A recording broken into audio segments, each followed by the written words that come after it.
यहाँहरू सबैलाई हार्दिक स्वागत छ। सधैँ चाहिँ आज पनि मनुस्मृतिमा के छ नामक श्रृङ्खलामा यहाँहरूलाई हार्दिक स्वागत छ। आजको पाँचौं श्रृङ्खला मनुस्मृतिको पाँचौं अध्यायसँग सम्बन्धित छ र यो अध्याय विशेष गरेर तेस्रो चौथो अध्याय जस्तै यो पाँचौं अध्याय पनि गृहस्थाश्रम धर्मसँगै सम्बन्धित छ र यो अध्यायमा विशेष गरेर अखाद्य वस्तुहरू के हुन् र गृहस्थ धर्ममा रहँदा के कस्तो शुद्ध आचरणको ख्याल गर्नुपर्छ भन्ने विषयको मुख्य चर्चा गरिएको छ र यो 12औं अध्यायमा विभक्त भएको मनुस्मृतिको यो पाँचौं अध्यायमा 169 वटा मूल श्लोकहरू रहेका छन् भने त्यसमा 22 वटा छेपक श्लोकहरू गरी जम्मी 191 वटा श्लोकमा यो मनुस्मृतिको पाँचौं अध्यायको संरचना भएको छ। यसमा मुख्यतया बुँदागत रूपमा के कस्ता मुख्य विषयको चर्चा छ भन्ने सन्दर्भमा तिनलाई यसरी बुँदाबद्ध गर्न सकिन्छ। ब्राह्मणको मृत्यु कसरी हुन्छ, द्विजातिले कुन चीज खानुहुन्छ, कुन चीज खानु हुँदैन, धेरै दिनको बासी भए पनि कुन चीज खान शास्त्रले निर्देश गरेको छ, छुट दिएको छ, मासु खानेले कसरी र कस्तो मासु खान हुन्छ र मासु किन खान हुँदैन, जुठो र सुतक कसले कति बार्नुपर्छ, सबैभन्दा बढ्ता धनको शुद्धि किन आवश्यक पर्छ, कुन वस्तु शुद्ध मानिन्छन्, स्त्रीलाई किन स्वतन्त्रता नदिएको होला, पुरुषले कस्तो अवस्थामा पुनर्विवाह गर्न सक्छ भन्ने इत्यादि विषयवस्तुका बारेमा यो पाँचौं अध्यायमा चर्चा गरिएको छ। यो पाँचौं अध्यायको अब यो हाम्रो चाहिँ जुन ब्राह्मणको चाहिँ जुन पन हो त्यो चाहिँ ब्राह्मणको चाहिँ मृत्यु अर्थात् कसरी हुन्छ त, मान्छे सास फेर्दैमा बाँचेको हुँदैन, उसका आचरणहरू स्खलित हुँदै गए भने ओ जीवन मृत्यु नै हुन्छ, जिउँदो मान्छे नै मरिसर हुन्छ। त्यसै गरी ब्राह्मणको चाहिँ मृत्यु कस्तो अवस्थामा हुन्छ त, अनभ्यासेन वेदानां आचार्यस्य चवर्जनात् आलस्यात् अन्नदोषात् च मृत्युर्विप्रान् जिगांसति। अर्थात् वेदानां अनभ्यासेन भनेको वेदहरूको अभ्यास नगर्नाले, वेद भनेको वेद मात्रै होइन, वेदका शाखा प्रशाखा त्यस अन्तर्गतका चाहिँ सबै समस्त वाङ्मयहरूको जसले अध्ययन अनुशीलन र अभ्यास गर्दैन। अनि आचार्यस्य चवर्जनात् भनेको जुन सदाचार हो, हाम्रो जुन धर्मशास्त्रहरूले, वेदले, उपनिषदले, पुराणहरूले यो गर्नुपर्छ, यो गर्न हुँदैन भनेर जुन निर्देश गरेका कुराहरू छन्, राम्रो आचरण, त्यो आचरण चाहिँ पनि त्याग गर्नाले हाम्रो कुलाचार हुन्छ, देशाचार हुन्छ, हरेक आचरणहरू हुन्छन्, त्यो आचरणहरू छोड्दै गइयो भने र आलस्याद भनेको चाहिँ अल्छीपनाले गर्दा पनि, अनि अन्नदोषात् छ भनेको चाहिँ हामीले कस्तो खान्छौँ त, हामीले खाने पदार्थबाट पनि हाम्रो ब्राह्मणत्व जुन विप्रत्व बाहुनको पना हो, ब्राह्मणत्व चाहिँ च्युत हुँदै जान्छ। त्यो भोज्य पदार्थ अन्नदोषात् भनेको चाहिँ अन्नदोषबाट पनि ब्राह्मणको यो मर्ने चाहिँ के हुन्छ, इच्छा चाहिँ हुन्छ। यी कुराले चाहिँ, यी दोषले गर्दा मृत्युले चाहिँ ब्राह्मणलाई मार्न खोज्छ भन्ने सन्दर्भ, अर्थात् यी कुराबाट बच्नु पर्यो। वेदको अभ्यास गर्दै जानु पर्यो, वेद वाङ्मयको अभ्यास गर्दै जान सक्नु पर्यो। अनि आफ्नो धर्मशास्त्रमा कुलको आचार, देशको आचारदेखि विपरीत जानु भएन। अनि आलस्य भनेको अल्छीपना निम्त्याउनु भएन। अनि अन्न तो साथ छ भनेको जे पायो जस्तो पायो जहाँ पायो त्यही खानु भएन। यी चारवटा कुरा राम्रोसँग ख्याल गर्न सकियो भने निश्चय नै हामीलाई मृत्युले आह्वान गर्दैन। र छिटै मृत्यु त अवश्यम्भावी छ, तर हामी मरेर पनि बाँच्न सक्छौँ। तर यी कुराबाट च्युत हुँदै गइयो भने हामी बाँचेर पनि मरेसर हुन्छ। अब के चाहिँ खाना हुँदैन त? अखाद्य चाहिँ चिजहरू छन् यहाँनिर। लसुनम गृञ्जनम चैव पलाण्डुम कवकानि च अभक्ष्याणि दिजातानाम अमेध्य प्रभवाणि च। अब लसुन खाना हुँदैन, अनि अब यो गृञ्जनम भनेको चाहिँ यो अब गाजरहरू यिनीहरू खाना हुँदैन। अब पलाण्डुम भनेको चाहिँ प्याज खाना हुँदैन, अनि छत्राका आदि यो च्याउहरू यी पनि खाना हुँदैन। गव्यम च पेयुषम भनेको चाहिँ पेयुषम भनेको बिगौती। गव्यम भनेको गाईको जुन चाहिँ ब्याउती छ, गव्यम पेयुषम अब त्यस कारणले गर्दा गाईको खाना हुँदैन भनेको हुनाले भैँसीको खाना हुन्छ बिगौती भन्ने चाहिँ यसले निर्देश गर्न सक्छ। यो निषेध गरेको हुनाले अरू चाहिँ खान सकिन्छ। गव्यम चाहिँ पेयुषम भनेको चाहिँ गाईको बिगौती पनि खानु भएन। वृथा कृषर संयावम पायसा पूपमेव च अनुपाकृत मांसानी देवान्नानी हविंसी च। अब जुन कृषर भनेको खिचडीहरू, अनि संयावम भनेको चाहिँ हलुवा आदि मनभोगहरू, अनि त्यसपछि गएर पायस भनेको चाहिँ खिर पुवाहरू आदि चाहिँ जे जति मिठा मिठा परिकारहरू छन् तिनीहरू देवतालाई अर्पण नगरिकन एक्लै आफ्नै लागि मात्रै पकाएर खानु हुँदैन। अनिर दशाया गोछिरम भनेको चाहिँ गाई ब्याइसकेपछि 10 दिन नबितिसकेकन त्यो जुन सुतक हुन्छ, गाई पनि सुतक हुन्छन्, सुत्केरो पर्छ। गाई भित्ता पनि चाहिँ बार्नुपर्छ, जुठो बार्नुपर्छ, आसोज बार्नुपर्छ। गाईको जुन ब्याइसकेपछि सुत्केरी भइसक्यो, गाई सुत्केरी भएको 10 दिनसम्मको जुन दुध पनि खानु हुँदैन भन्ने शास्त्रको निर्देश छ। ग्रामको कुटम भनेको गाउँको कुखुरो पनि खानु भएन भनेको अर्थ अब यो चाहिँ वनको कालिज चाहिँ खानु हुन्छ भन्ने निर्देश गरेको हो मासु खाने वालाहरूको लागि चाहिँ।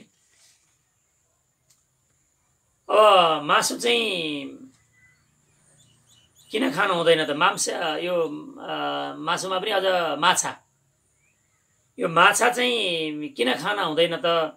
यो यस्य मांसमस्नाति सतस्मात् मांसद उच्यते मत्स्यादः सर्वमांसादः तस्मात् मत्स्यान् विवर्जयेत्। अब मासु जसले मासुको चाहिँ भक्षण गर्छन् त्यसलाई मांसाद भनिन्छ। र अनि माछाको जुन चाहिँ मासु खानेलाई सर्वमांसाद भनिन्छ।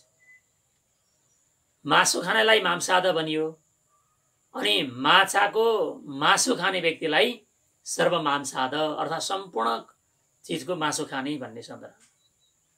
त्यस कारणले गर्दा मासु खानेहरूले पनि माछा खानु हुँदैन भन्ने यो 15औं श्लोकको चाहिँ आशय हो। त्यस्तै अब 19औं श्लोकमा बताइएको छ छत्राकम बिडवराहम च लसुनम ग्रामको कुटम पलाण्डुम गृञ्जनम चैव मत्या जग्द्वा पतिर्द्विजः। अब यी खाएदेखि छत्राकम भनेको चाहिँ च्याउ, अनि यो गाउँको चाहिँ सुँगुर, लसुन, गाउँको कुखुरो, अनि पलाण्डुम प्याज, गृञ्जनम गाजर, यी चाहिँ खायो भने ब्राह्मण क्षेत्रीय वैश्यहरू चाहिँ के हुन्छन्? पतित हुन्छन् भन्ने यो 19औं श्लोकमा यो आएको छ। त्यस्तै चिरस्थितमपि मपि त्वाद्यम अस्नेहाक्तम द्विजातिवि एवगो धूम जम सर्वम पयसैव विक्रिया। अब धेरै रातसम्म, अब एक रात रह्यो भने बासी मानिन्छ, बिहानको बेलुका खानु पनि बासी मानिन्छ। अनि अब बेलुकाको त बिहान त झनै बासी भयो। तर कतिपय चिज यस्ताहरू छन् जो जौबाट बनेका, गहुँबाट बनेका, अनि अब घिउ आदि नलाइकन यो बनाइएका जुन पदार्थहरू हुन्छन्, यो चाहिँ यो अनि त्यसपछि चाहिँ दुधबाट बनेका परिकार, यिनलाई जस्तो चाहिँ अब हाम्रो कुराउनीहरू भन्छौँ, जस्तो खुवा भन्छौँ, कुराउनी भन्छौँ, त्यो दुधबाट बनेका परिकारहरू पनि 2-3 रात कट्टै पनि त्यसलाई खान सकिन्छ भन्ने यो मनुस्मृतिको 5औं अध्यायको 25औं श्लोकमा बताइएको छ।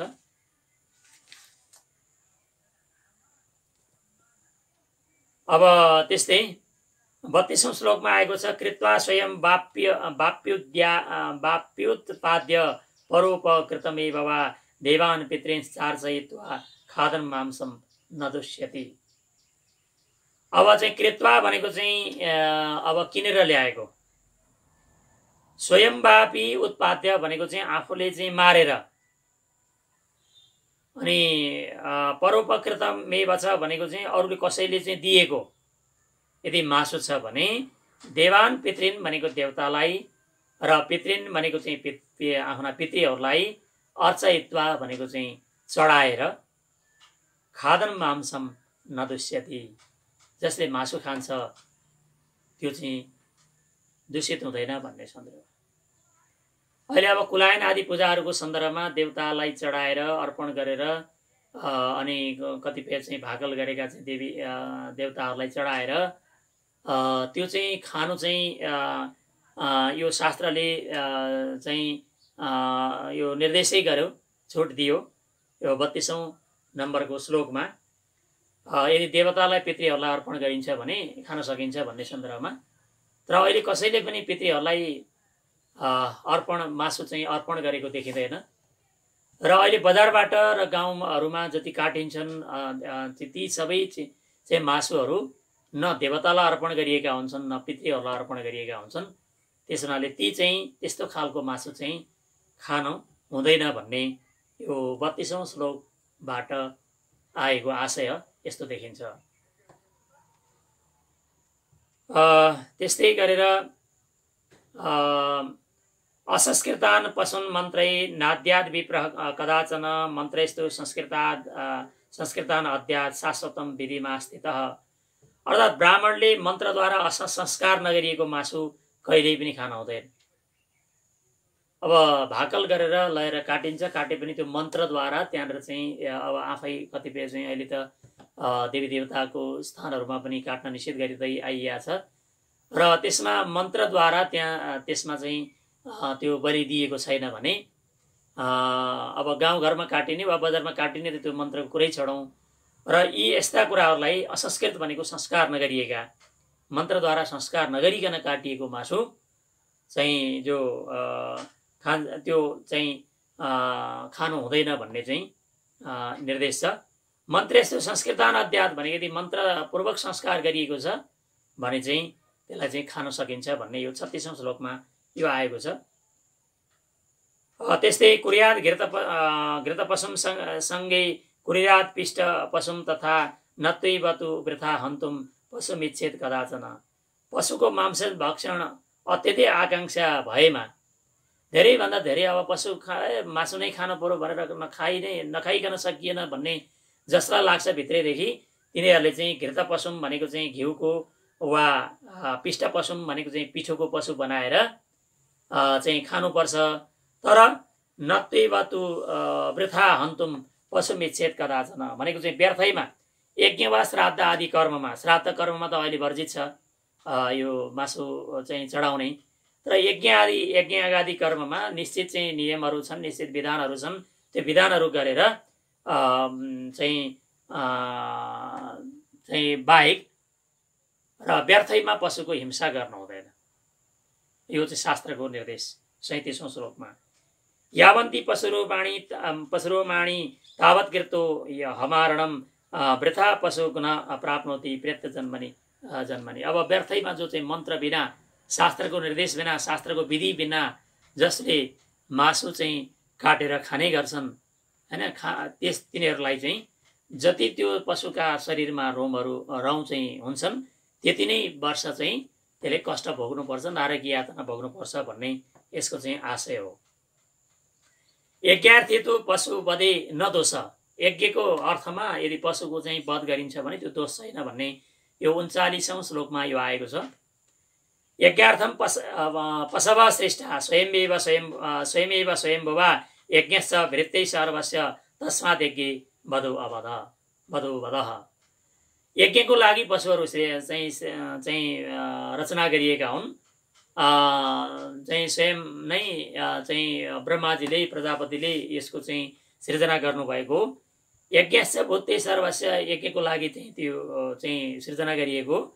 तस्मात् त्यसै कारणले गर्दा यज्ञ वध अवध भनेको यज्ञमा जुन वध गरिन्छ, यज्ञमा चाहिँ पशुको चाहिँ जुन वध गरिन्छ यज्ञको मन्त्र विधिपूर्वक, त्यसलाई चाहिँ अवध भनेको चाहिँ वध गरिएको, त्यसलाई हिंसा गरिएको मानिँदैन।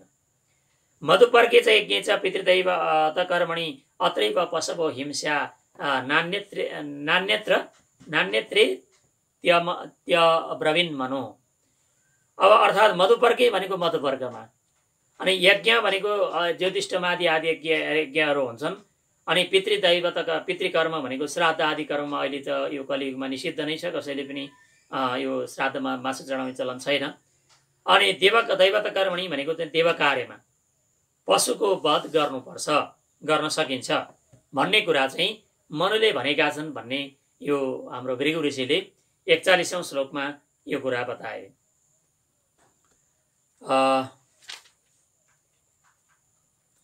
मांस भक्षण प्रसंगे हिंसा गुण दोषौ अविधाय पुनः प्रकृत मांस भक्षणम आह। अब फेरि मासु चाहिँ यो चाहिँ खानु हुँदैन। मांस भक्षणको चाहिँ निन्दाको सन्दर्भमा यहाँ भन्दैछन्। नाकृत्वा प्राणिनाम हिंसा अर्थात् प्राणीको हिंसा नगरी नाकृत्वा प्राणिनाम हिंसाम मांसम उत्पद्यते क्वचित् न च प्राणीवधः स्वर्ग्य तस्मात् मांसम विवर्जयेत्। अर्थात् प्राणिनाम हिंसाम अकृत्वा मांसम न उत्पद्यते भनेको प्राणीको हिंसा नगरिकन क्वचित भनेको कहिल्यै पनि मासु चाहिँ उत्पत्ति हुँदैन। जुन खाने जुन मासु हो त्यो कुनै न कुनै प्राणीको हिंसा नगरिकन त्यो मासुको उत्पत्ति हुँदैन। न च प्राणीवधः स्वर्ग्य तस्मात् मांसम विवर्जयेत्। अर्थात् जीवको हिंसा गरेर जीवको हिंसा स्वर्गको साधन हुन सक्दैन। न च प्राणीवधः स्वर्ग्य भनेको जसले जीवको हिंसा गरेको छ त्यसलाई अब यो स्वर्ग चाहिँ प्राप्ति हुन सक्दैन। त्यस कारणले गर्दा तस्मात् मांसम विवर्जयेत्, त्यसै कारणले गर्दा मासु चाहिँ वर्जन गर्नुपर्छ। अहिले कलियुगमा देवता यो पितृकर्ममा श्राद्धमा चाहिँ मासु वर्जनै छ, यो कसैले पनि मासु श्राद्धमा चढाउँदैनन्। र देवकर्ममा पनि मन्त्रपूर्वक विधिपूर्वक जो शास्त्रमा बताएको विधिपूर्वक चाहिँ त्यो चाहिँ देवतालाई नचढाइनै भएको कारणले गर्दा अहिले जति पनि चाहिँ मासु खाइन्छ देवताका नाममा चढाएर वा नचढाएर ती सबै के हुन् हिंसा मानिन्छन्। यो 48औं श्लोकको हिसाबले हेर्दा समुत्पत्तिम च मांसस्य वधबन्धौ च देहिनां प्रसमीक्ष निवर्तित सर्व मांसस्य भक्षणात्। मासुको उत्पत्ति र जीवको चाहिँ जुन वध हो र बन्धनलाई सम्झेर सबै प्रकारको चाहिँ यो मासुलाई चाहिँ मासुबाट निवृत्त हुनुपर्छ। त्यसबाट चाहिँ सर्व मांसस्य भक्षणात् निवर्तित प्रसमीक्ष भनेको यो विचार गरेर, सर्व मांसस्य भक्षणात् भनेको सम्पूर्ण सर्व मांसको भक्षण सबै प्रकारका मासुको भक्षण गर्नबाट निवर्तित भनेको चाहिँ त्यो त्यसबाट हट्नुपर्छ, निवृत्ति हुनुपर्छ। अनुमन्ता विशेषता निहन्ता क्रय विक्रयी संस्कृता चोपहर्ता च खादक चेती घातका। यो अब को चाहिँ यी सब चाहिँ हिंसक हुन्छन् त यो मासु खानेवाला मात्रै होइन, अनुमति दिनेवाला। अब चाहिँ मासु खाऊ वा काट भनेर चाहिँ जसले चाहिँ आदेश दिन्छ। विशेषता भनेको चाहिँ निहन्ता क्रय विक्रय भनेको चाहिँ टुक्रा टुक्रा पारेर चाहिँ जसले बेच्नेवाला। क्रय भनेको किन्नेवाला र विक्रय भनेको बेच्नेवाला। अनि संस्कर्ता भनेको त्यसलाई चाहिँ अब राम्रोसँग संस्कार पकाउनेवाला।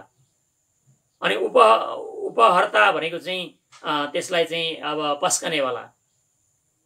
ती सबै। अनि खादक भनेको चाहिँ खानेवाला। यी सबै के हुन्?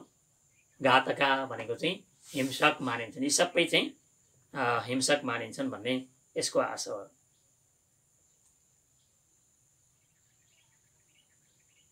वर्षे वर्षे स्वमेधेन योगेजेत शतं समा मांसानि च नखादे यह तयो पुण्यफलम समम। वर्षे वर्षे जसले वर्षमा चाहिँ अश्वमेध 100 वर्ष अश्वमेध यज्ञ गर्छ, जसले प्रत्येक वर्ष अश्वमेध यज्ञ गरेर 100 यज्ञ गर्छ, र जसले मांसानी च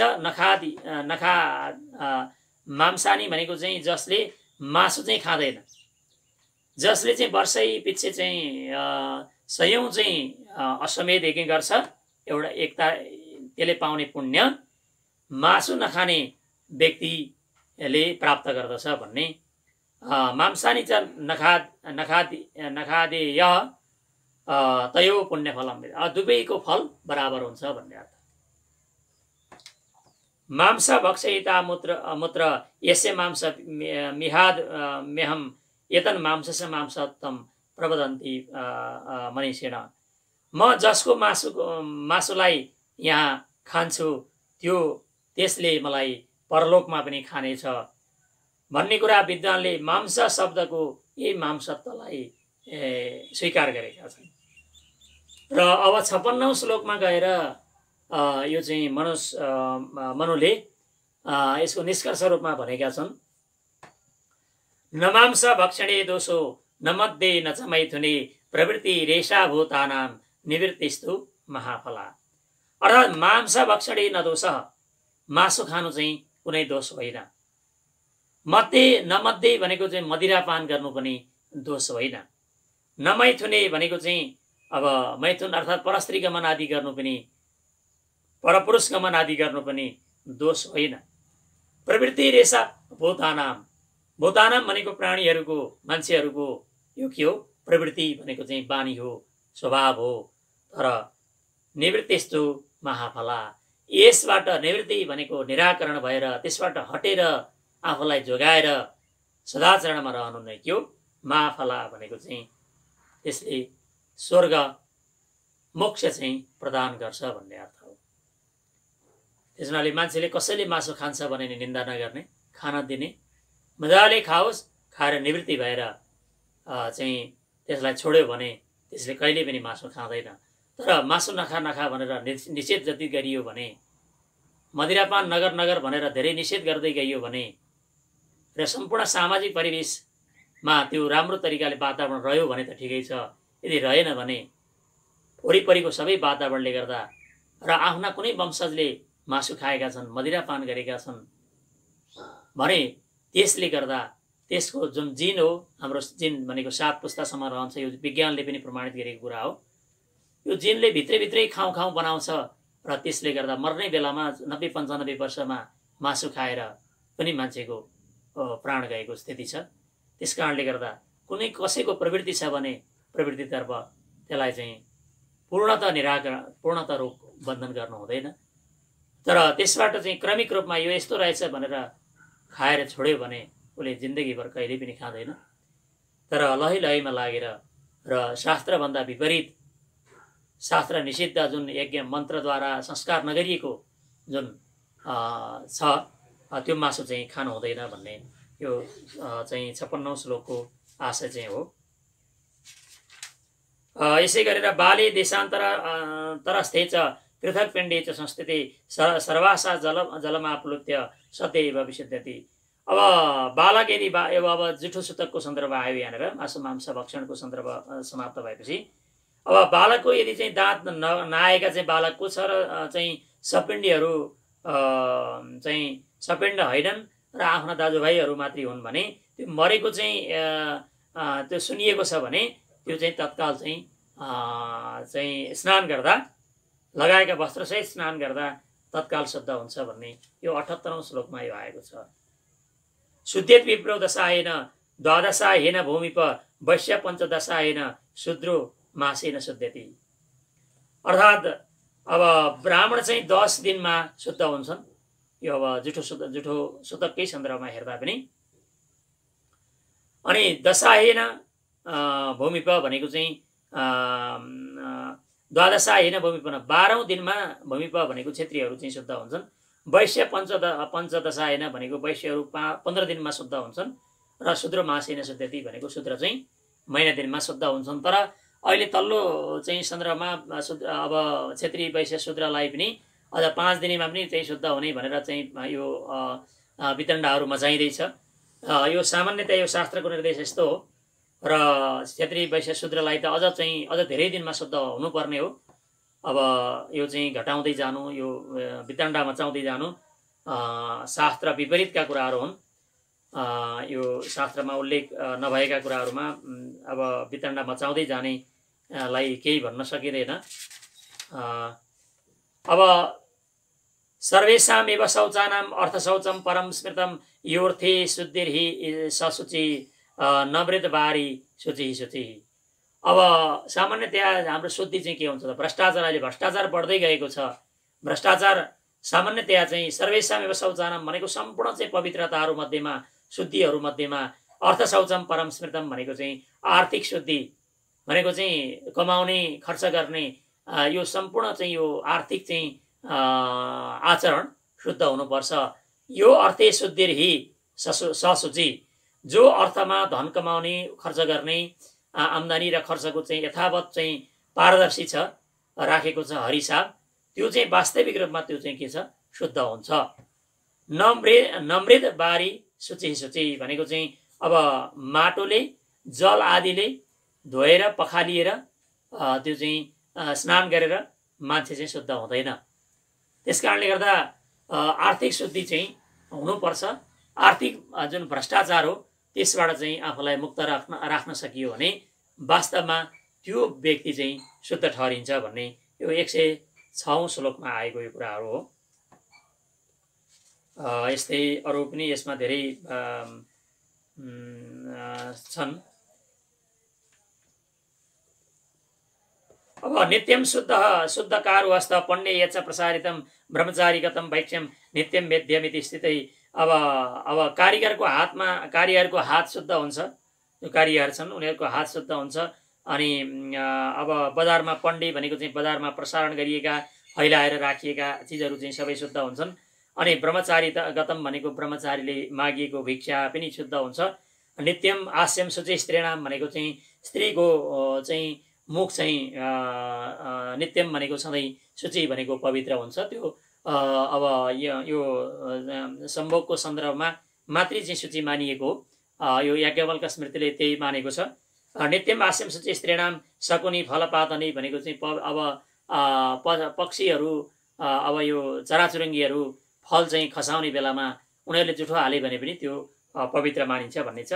प्रस्रवी च शुचिरे वत्स भनेको चाहिँ अब यो जन्मिने बेलामा चाहिँ के छ, वत्स भनेको चाहिँ बाछो शुचि मानिन्छ। स्वामृग ग्रहणी शुचि भनेको चाहिँ अब यो शिकार गर्दा चाहिँ के छ, यो कुकुरको मुख पनि शुद्ध हुन्छ भन्ने यो मानिएको छ। अब यो दुध पगार्ने बेलामा जसरी चाहिँ बाछो बाछी लगाएर, पाडी लगाएर चाहिँ दुध पगारिन्छ, त्यो पगार्ने बेलामा चाहिँ त्यो बेलाको चाहिँ मुख चाहिँ शुद्ध मानिन्छ भन्ने यो मुखको शुद्धिको सन्दर्भमा यो मानिएको। स्त्रीको मुख चाहिँ सम्भोगको सन्दर्भमा यो पवित्र मानिन्छ।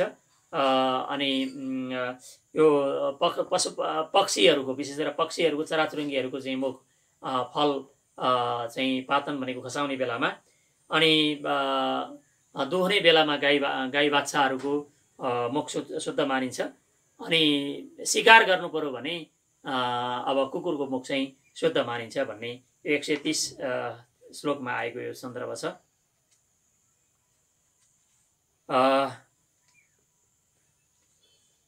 अब 12 प्रकारका यी चाहिँ दोषहरू मानिएका छन्। अब मैला मानिएको छ। वसा, शुक्रम, अश्रिक मज्जा, मूत्रविट, घ्राण, कर्णविट, श्लेष्माश्रु, दूषिका, स्वेदो, द्वादशैते निर्णाम मलाह। अब मान्छेका यी 12वटा चाहिँ अपवित्र अर्थात् मैलाहरू चर्बी, बोसो अनि वीर्य, शुक्र धातुहरू अनि रगतहरू, धातु विशेषहरू, अब पिसाब भयो, दिशा भयो, अब अनि नाकको चाहिँ जुन सिगानहरू भए, अनि कानको चाहिँ कानेगुजीहरू भयो, अनि कफ भयो, आँसुहरू भए, अनि आँखाका कचेराहरू भए, अनि पछ भन्ने यो मानिएको छ। 135औं श्लोकमा आएको छ। नचिष्टम कुर्वते मुख्या विप्रुसोङ्गे पतन्तिया नमश्रुणि गतान्यास्यम नदन्ता रदितिष्ठताम्। अब यो अब अन्नादि दाँतको मुखमा रहेको चाहिँ मान्छेको चाहिँ मुखबाट निक्लेर गएको शरीरको परेको जुन छिटा हुन्छ, वेद आदि पढ्दाखेरि चाहिँ निक्लेको चाहिँ छिटा अनि मुखमा परेको चाहिँ यी कुराहरू चाहिँ शुद्ध हुन्छन् भनेर मानिएको छ। अदास्वम मुखतो मेद्यम गाव मेद्यास पृष्ठता ब्राह्मण पादतो मेद्यो स्त्रियो मेद्यास सर्वत। यी कुराहरू पनि आएका छन् यसमा शुद्धिको सन्दर्भमै यसमा छ। बालया वा युवत्या वा वृद्धाया वापि योषिता न स्वातन्त्रेण कर्तव्यम किञ्चित कार्यं गृहेष्वपि। अब बालपनमा अनि यो जवानीमा अनि युवावस्थामा चाहिँ पनि यो महिलालाई स्वतन्त्रता छैन। न स्वातन्त्रेण कर्तव्यम भनेको स्वतन्त्रता छैन। किञ्चित कार्यं गृहेष्वपि भनेको स्वतन्त्रतापूर्वक केही कार्य गर्न स्वीकृति छैन भन्ने छ। बाल्ये पितृ बसे तिष्ठेत पाणी ग्रहस्य यो भने पुत्राणाम भर्तरी प्रेते नभजेत स्त्री स्वतन्त्रता। महिलालाई स्वतन्त्रता छैन भन्ने यो मनुको अनुदारवादी दृष्टिकोण मानिन्छ अहिलेको युगमा। तर यस पछाडिका के कस्ता अनुदारवादी किन यो रहे त, यसले गर्दा के कति विकृतिहरू ल्याएको छ समाजमा भन्ने बारेमा चाहिँ अनुसन्धान भएको छैन। त्यसबारेमा हाम्रो ध्यान गएको छैन। र वास्तवमा बाल्यकालमा चाहिँ आमा बुवाको बसमा रहनुपर्छ, अनि विवाह गरिसकेपछि चाहिँ पतिको बसमा रहनुपर्छ यौवनकालमा। अनि पुत्राणाम भर्तरी भनेको चाहिँ पुत्राणाम भर्तरी प्रेते।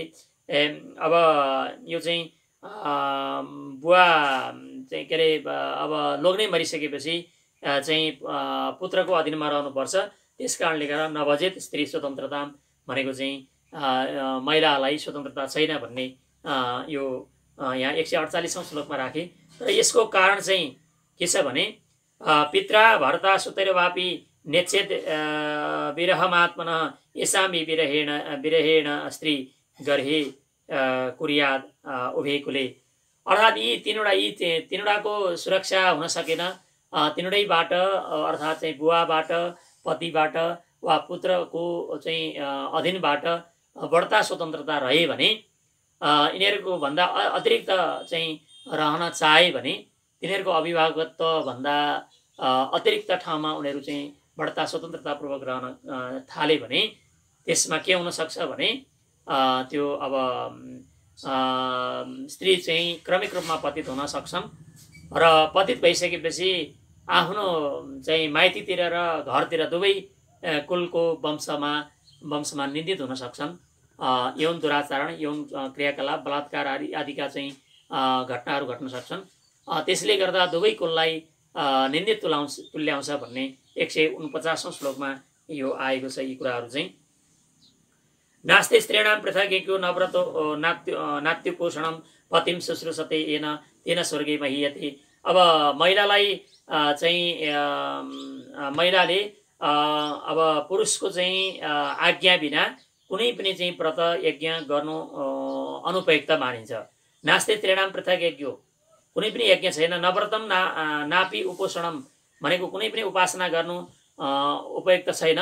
पत्रिम शुश्रस्ते एन भनेको जसले पतिको सेवा राम्रोसँग गर्छिन् तेन स्वर्गम मह्यति, त्यसैबाट के हुन्छ, स्वर्ग प्राप्ति हुन्छ भन्ने यो 155औं श्लोकमा यो आएको छ। नान्योत्पन्ना प्रजास्तिह नचाप्यन्य परिग्रहे न द्वितीयश्च साध्वीनां कश्चित् भर्तो वदिष्यते। अर्थात् यस श्लोकमा नान्योत्पन्ना प्रजास्तिह भनेको चाहिँ परपुरुषबाट उत्पन्न भएको सन्तान र परस्त्रीमा उत्पन्न भएको सन्तान शास्त्रमा सन्तान मानिँदैन। न द्वितीयश्च साध्वीनां भनेको चाहिँ पतिव्रता नारीलाई अर्को चाहिँ पति अर्को लोग्ने चाहिँ स्वीकार्ने, कसित भर्तो उपदिश्यते भनेको चाहिँ कुनै पनि अर्को चाहिँ पति स्वीकार्ने शास्त्रमा यो कुनै पनि निर्देश छैन भन्ने 162औं श्लोकमा यो आएको छ। र अब 168औं श्लोकमा भार्यायै पूर्व मारेण्डे दत्वाग्नि नन्त्यकर्मणि पुनर्दार गृह्याम कुर्याद पुनराधा नमी बच। अर्थात् पहिला चाहिँ कि जुन विवाह गरिएकी जुन श्रीमती मरिन् भने उनको अन्त्येष्टि संस्कार गरिसकेपछि गृहस्थाश्रम चलाउन चाहने र पुत्र र पुत्रीको चाहिँ वा सन्तानविहीन छ वा सन्तान छन् र तिनको संरक्षण गर्नु छ भने द्विजातिले फेरि विवाह गर्न सक्छ भन्ने 168औं श्लोकमा यी कुराहरू चाहिँ आए। यो चाहिँ मनुस्मृतिको 5औं अध्यायमा चर्चा गरिएका केही विषयवस्तुको बारेमा यहाँ मैले भोग जगाउने मात्रै काम गरेँ। र वास्तवमा यो चाहिँ अखाद्य वस्तुहरू के छन्, मासु खानु हुन्छ कि हुँदैन, मासु खाने व्यक्ति पनि एक थरी छन् र मासु खानै हुँदैन भन्ने पनि छ, मासु खानै पर्छ भन्ने पनि छ। दुईटै अतिवादीहरू छन् र अतिवादीहरूबाट चाहिँ हामीले वास्तविक रूपमा शास्त्रको पहिचान बुझेर, शास्त्रको मर्यादा बुझेर, शास्त्रले के निर्देश गरेको छ, शास्त्रले मासु खान पनि छोडिदिएको छ। तर मासु कसरी खाने भने वैदिक मन्त्र आदिद्वारा अभिमन्त्रण गरिएर अब पितृलाई चढाएको हुनु पर्यो। पितृको त अब अहिले यो कलियुगमा पितृलाई चढाउने वर्जन छ र श्राद्धमा चढाउने वर्जन भएको कारणले गर्दा देवतालाई चढाएर खाने जुन चाहिँ मासु खाने चलन हो त्यो चाहिँ वैदिक विधिपूर्वक हुनु पर्यो। यदि वैदिक विधिपूर्वक छैन भने मन्दिरमा लगेर काटेर त्यो खानु देवताको सन्दर्भमा चाहिँ त्यो अभिमन्त्रणपूर्वक गरिएको मासु होइन। र बजारमा गाउँमा काटेर खाने जुन मासु हो त्यो त खानै हुँदैन, किनकि त्यो शास्त्रले अस्वीकारै गरेको छ। किनकि त्यसमा धेरै हात हतियार कस्ता छन्, कस्तो छ, कहाँबाट ल्याइएको छ, के छ, बजारबाट हरेक कुराहरूको चाहिँ विचार नगरिकन खाँदा त्यसबाट धेरै चाहिँ रोगहरू निम्तिँदै जाने सम्भावना रहेको छ। त्यसमाले मान्छेको प्रवृत्ति छ र त्यसबाट निवृत्ति भएर अगाडि जानुपर्छ, त्यसबाट हट्नुपर्छ। तर हट्नुपर्छ भन्दा जबरजस्ती होइन, बिस्तारै त्यसलाई त्यसमा चाहिँ मन क्रमशः हटाउँदै गएर चाहिँ अगाडि बढियो भने मान्छेले मुक्ति प्राप्त गर्छ भन्ने यो मासु खाने नखानेको सन्दर्भमा यी आएका छन् र शुद्धताको सन्दर्भमा जुटो शुद्धका सन्दर्भमा पनि छन्। र यी कुराहरू तपाईँले मनुस्मृतिमा यो सरस्वती हो र यसलाई तपाईँहरूले आफैले पनि अध्ययन गर्न सक्नुहुन्छ। जिज्ञासा राखेर तपाईँले खोजेर यसमा धेरै कुराहरू छन् र यसलाई निन्दा गरेर फाल्नुभयो भने, बढार्नु भयो भने यसका राम्रा कुराहरू पनि बढाइदिएर जान्छन्। तर यसभित्र के छ भन्ने कुरा तपाईँले कसैको चाहिँ बहकाउमा लागेर मनुस्मृति यस्तो उस्तो हो भन्नुभन्दा पनि आफैले तपाईँले यसभित्रका कुराहरूलाई गहिरिएर हेरिदिनु भयो भने यसभित्रका तपाईँले चाहेका, तपाईँले मनपर्ने कुराहरू, यसलाई समाजोपयोगी र व्यवहारोपयोगी कुराहरूलाई हामीले समाजमा लैजान सक्छौँ।